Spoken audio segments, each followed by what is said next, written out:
Kortni Vaughn, an athlete from Yamhill County and a member of the Special Olympics Oregon Athlete Leadership Council. Today we're going to have some fun getting to know a SOAR staff member. Please say hello to Britt Oase. Hi, Britt Oase. Welcome. Thanks, Courtney. It's so good to be here with you. So, Britt, what is your title at SOAR? Well, at Special Olympics, my title is Chief Executive Officer. And at home, my title is wife, stepmom, dog mom, gardener, dishwasher, and sous chef. I'm never allowed to be the lead cook at home. I'm the girl that I do the chopping and the cutting and dicing, but that's about it. Those are my titles. Can you briefly explain your job role? Yeah. No day is ever the same. And that's one of the things that I really love. My role is to work with all of our staff to create an environment where we can empower volunteers. We're a heavily volunteer-driven organization. We could never do what we do to serve 5,000 plus athletes without our volunteers. And so we work with a lot of volunteers. We work to train them, empower them, support them, make sure they have resources.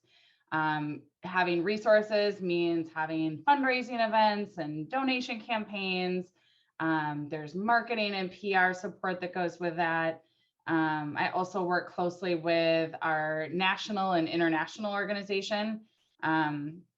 We're Special Olympics Oregon, but we're a part of a global mission. And that's a really exciting part of what we do, is not only making sure that our athletes have opportunities and a presence in Oregon, but that they are able to dream big on the national and international stage and realize that they're a part of an international sports organization. And so I love when I have opportunities to, pull best practices from other state programs, other countries, and figure out things that we can do here in Oregon. So it's kind of a lot. No day is ever the same, but I love that. And I love every chance I get to work directly with our athletes like you.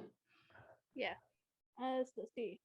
How long have you been a part of the SOAR family?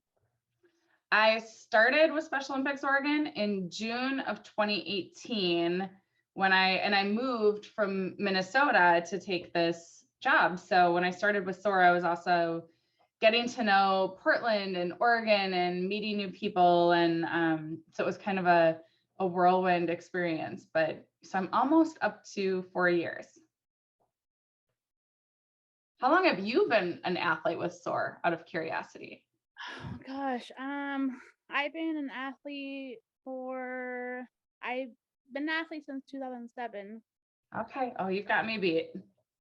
Yeah, I've been doing it a while because when I was growing up, my mom didn't want to put me in school sports because the rules are different than the Special Olympic sports. So I've been doing Special Olympics since 2007. So that's awesome. Very cool. What made you want to work at SOAR? That's a great question. So my background, sports has always played a really integral role in my life. Like you, I was an athlete growing up, and I was never a star athlete, so I wasn't, but I loved sports. It's always just made me feel physically strong, healthy. It's where so many of my friendships were built over the years, both on team sports, and then I fell in love with running and more individual sports. And so I like both. So then I actually ended up making my career in my early 20s in sports, but I worked in professional sports. So I worked with the Vikings and the Timberwolves in Minnesota. And then I spent 2 years working on the Super Bowl.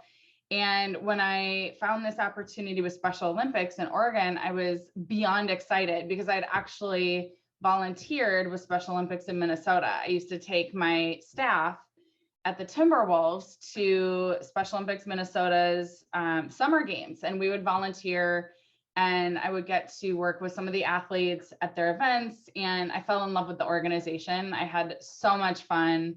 And when I took the job with Special Olympics Oregon, I realized very quickly that I only knew a sliver of what we do. I was one of the people who really thought of Special Olympics as the summer games. And as I really started to learn more and more about the mission and how many sports we offer and the age range of people that are involved and the school programs and that we're statewide, we're in every county and all of the volunteers, it is such an incredible and massive organization, and the impact that is made is just really it's mind-blowing. And so anyway, that's why I wanted to be a part of it. And I had kind of this sliver experience that once I got here, I was just like, oh my gosh, this is like the coolest job I could ever hope to have.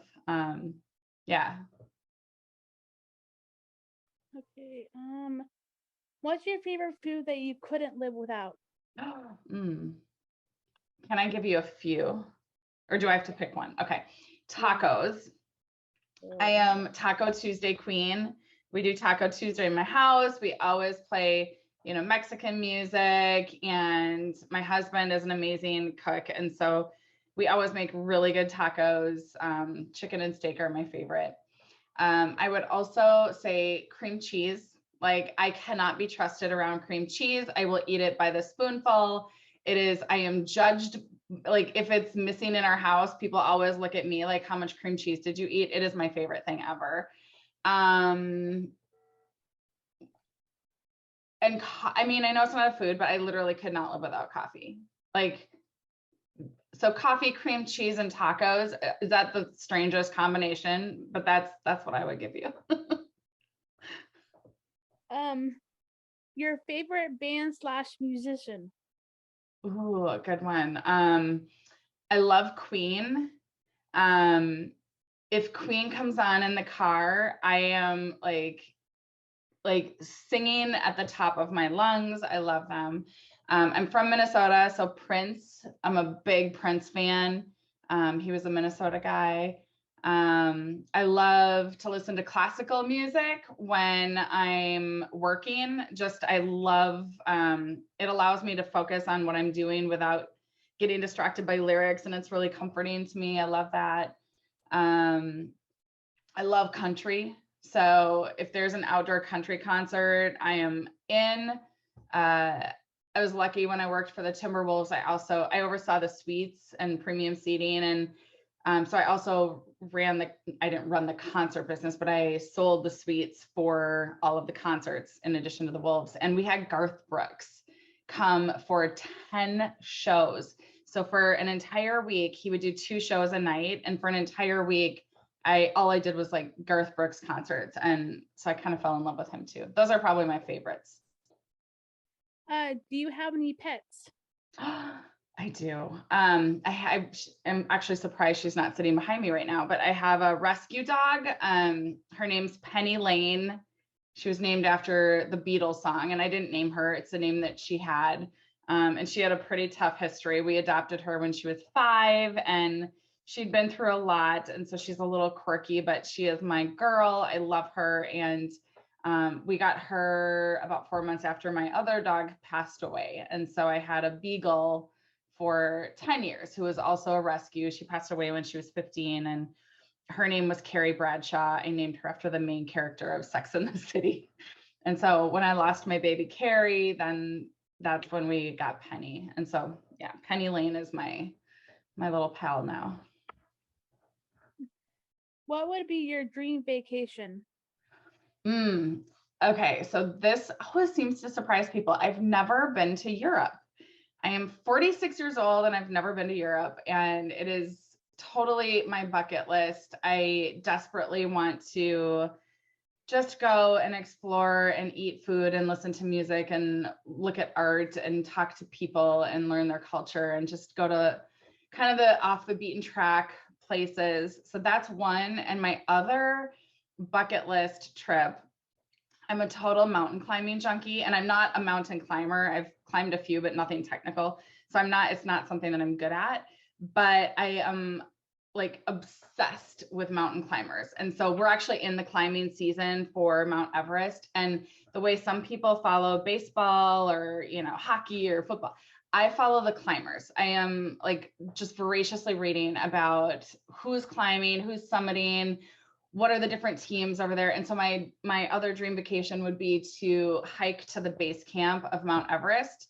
And it takes you almost 2 weeks to get there. And it's actually a really tough challenge just to get to base camp. My goal is not to climb the mountain.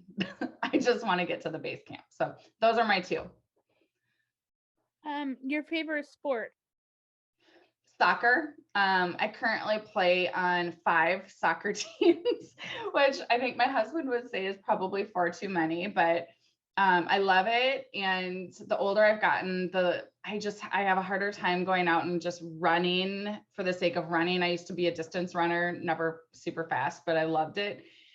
And I just don't love running anymore for the sake of running. But if I can chase a ball, I'm all in. And so I play soccer about 5 nights a week. If you were a unified partner, what SOOR sport would you want to compete in? Soccer, for sure. I actually asked Joe Harvey, who is one of our staff members, if I could coach soccer, and I was declined because he felt it would not be okay for me to be favoriting and like working on one team over another. And so if I ever retire from Special Olympics when I'm an old lady, my dream is to be a soccer coach. Your favorite SOOR memory? Oh my gosh. Okay, let me think about this one. You know what I'm going to say? There's so many. I could never honestly narrow it down to just one, but I'll tell you a memory that I shared very recently with our board of directors. I had just started at Special Olympics. It was my first week on the job and I was really overwhelmed. It was just, there was a lot that I was trying to learn. And I just had that moment of like, am I good enough to do this? Am I ever like, there's just so much. And I was feeling overwhelmed. And somebody came into my office and said, hey, there's an athlete here that would like to meet you. And my first reaction was, I don't have time. I'm so busy. And I'm just like, felt like things were coming at me left and right. And they were like, oh, no, you have to meet this athlete. Like you really do. And it was Katie Dunn. I think you probably know Katie. So Katie was on our board of directors, and I know she's on the Athlete Leadership Council. And she was the first athlete that I met. And so I went up into the conference room and I sat with Katie and I was like all nervous and just like my brain was going a million miles an hour. And being with Katie in that moment, she calmed me and she talked about her story and how Special Olympics had been a part of her entire life and how meaningful it was to her and the friendships that she made. And she talked about the sports that she loves and being on the board and what that meant to her and attending Governor's Gold and everybody saying happy birthday to her at a Governor's Gold event, which was one of our old fundraising events. And that hour spent with Katie, I remember leaving the conference room that day, just thinking, we have to get this right. Like we have to do everything right because this is so important. It's not just about hobbies and like, oh, great. We do sports for athletes and they get to do some things. And isn't that nice? I realized when I left that room, if we don't get this right for Katie, like it's catastrophic. If she doesn't have access to the sports that she loves and the activities, there is such a huge part of her life that is missing. And there are 5,000 Katies, you're one of them. And how important it is that we do our work right, because it's so important. And that conversation set me on a path that I'm grateful for. So there's so many memories that are important. I think that was a really powerful one for me. What does inclusion mean to you? Having a place where everybody belongs, and I think, I know I've had plenty of experiences in my life where, you leave something or you're somewhere where you're just like, God, I don't feel like I'm fitting in. And it just feels awful. It's the worst. And oh my God, you're making me cry, Kortni. And so inclusion is just not that. It's the opposite of that. It's having places where everybody feels like they have a place and they fit and they're appreciated and valued. Oh, okay. Say something funny to make me laugh because I'm getting all teary-eyed. See, this is why I get nervous, because I know I'm emotional. So anyway, yeah, inclusion is just, it's belonging. Do you have any role models that you look up to? I do. My mom, my dad. And for similar reasons and for different reasons, my mom's battling health issues, and she does it with such strength and humor, and she's just a tough little cookie, and I admire her every day. And my dad is somebody who really pushes me. Anytime I'm just feeling beaten down or like, oh, I can't figure this out, or I'm just gonna throw in the towel, he always is just like, are you gonna quit? And I'm like, no, I'm not, because that's not who I am. And he brings out my best self. Like, he's always the person that pushes me. And then I would also, of course, say my husband. He's my best friend. He's got the biggest heart. He's always kind of my moral compass. Like, he gives the best advice. And I don't know. I don't think there's a day that goes by where I don't look at my husband and wish I could be more like him. He's awesome. And so, yeah, I think those are my 3 role models. So let's see, your favorite professional athlete? That's a good one. Ricky Rubio. Ricky Rubio is a basketball player. He played for the Timberwolves when I was there. And he was, our star player, but just the nicest, most humble, kind person.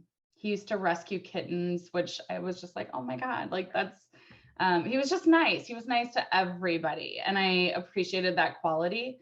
I saw a lot of professional athletes who were not, who he just took time, and he always was just very genuine and authentic. And those are qualities I admire. So I'm always rooting for him. If you were on a desert island, what would be the one album you would take with you?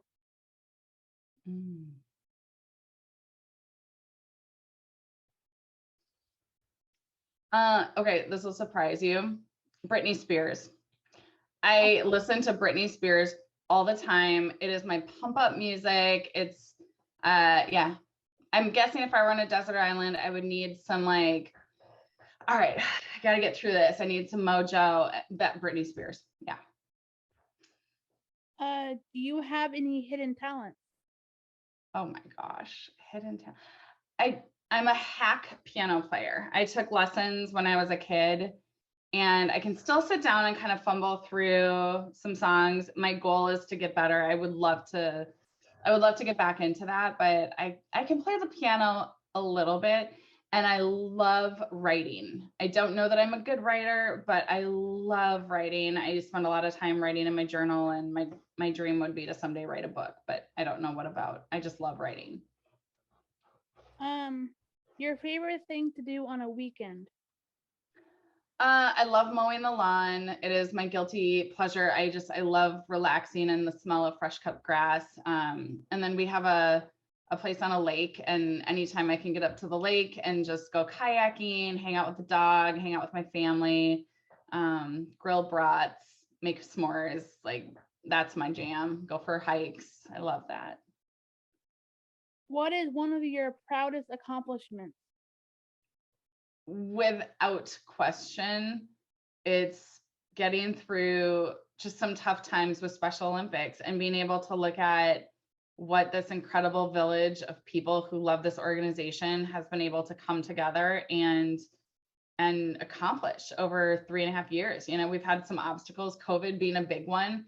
And I've seen a lot of organizations that weren't able to navigate through. And I look at what everybody has fought to not only save, but find ways to thrive during really hard circumstances, and with our athlete leaders at the very front and center of helping us get from point A to point B. So I look back over the last 3.5 years, and it's not my accomplishment, it's the team. And I enjoy team accomplishments more than anything I would ever do on my own. So I would say that has been incredibly gratifying.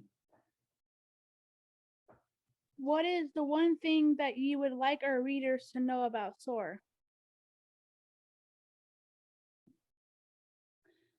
When I think of SOAR, well, I always think of our athletes. We are an athlete-centric organization. We put the athletes at the center of everything that we do. Every decision we make, everything we do is about our athletes. And I love that our athletes are really taking leadership positions, and that we don't sit in a room as staff and make decisions thinking we know what's best, that, we really do pull our athletes in very closely. And everything we do really has in some way been shaped or touched by our athletes. And so I would want people to know we are an athlete-centric organization, and that we are really scrappy. We are lean, we're scrappy, we're fun, we're joyful. It's the most incredible organization to be a part of. Yeah. Well, thank you, Britt, for joining me and taking time out of your day to answer these questions with me. Kortni, it was so much fun. And I want to know, I'm going to ask you the same question. If you were on a deserted island, I want to know what would be the foods that you would want to be able to eat, and what is the album you would take with you? Oh gosh. Well, for the food, I don't just have one. I have like 3 different. I have Mexican food, Italian food, and Chinese food. Okay. And then we and I can do Mexican together. And for the album, oh gosh. I don't know. I like some country, and I like pop. Like I grew up on I cannot say it. It's either Backstreet Boys or NSYNC. But I feel you. Okay. Backstreet See, Boys, you and I could hang because we're both into the Mexican food. If you can listen to Britney Spears, I can listen to the Backstreet Boys. So yeah. I think we could do the desert island thing together. Yeah, definitely. Deal. Well, this was fun. Thank you. Yeah, thank you. I appreciate it. Awesome. Well, bye everybody. Bye.